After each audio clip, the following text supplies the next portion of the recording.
Hello guys, હું મિત sir આપ સૌનું યુટ્યુબ ચેનલ ઉપર હાર્દિક સ્વાગત કરું છું. તો વિદ્યાર્થી મિત્રો, આજે આપણે ભણવાનું છે તરંગ વિશે. તરંગ વિશે ધોરણ 12 સાયન્સમાં આપણે તરંગ વિશે ભણવાના છે, બરાબર. ચાલો સૌપ્રથમ આપણે ડેફિનેશન લખીએ કે તરંગ કોને કહેવાય, બરાબર.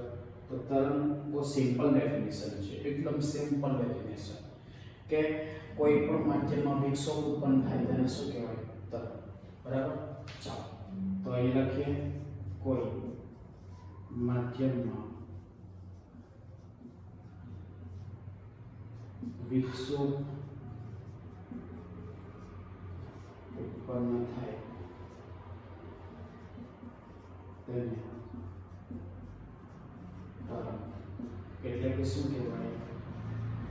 વેવ કહેવાય, બરાબર. ત્યારબાદ આવશે તરંગ અગ્ર. તો તરંગ અગ્ર કોને કહેવાય?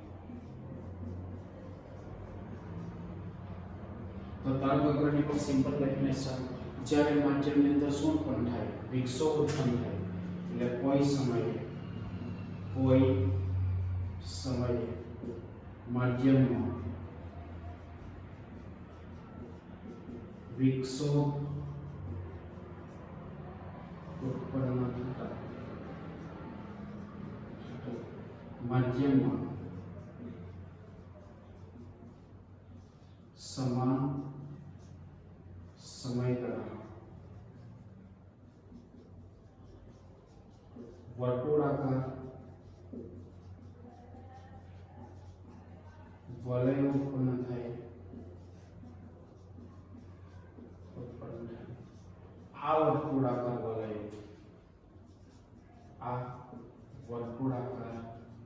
વલય સમાન કળામાં સરખા અંતરે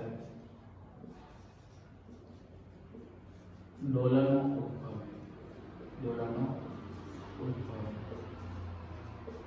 તેને તરંગ અગ્ર કહેવાય.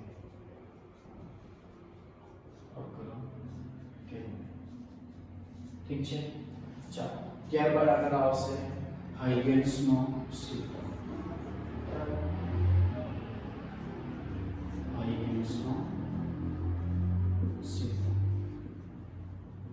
હાઇગન્સનો સિદ્ધાંત શું હોય? તો કે કોઈ તરંગ અગ્રમાં બિંદુ અથવા કણ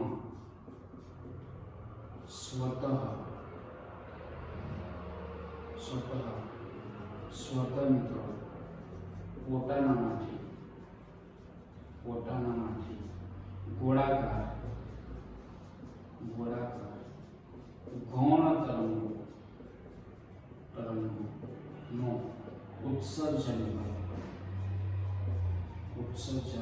કરે તેને શું કહેવાય? હાઇગન્સનો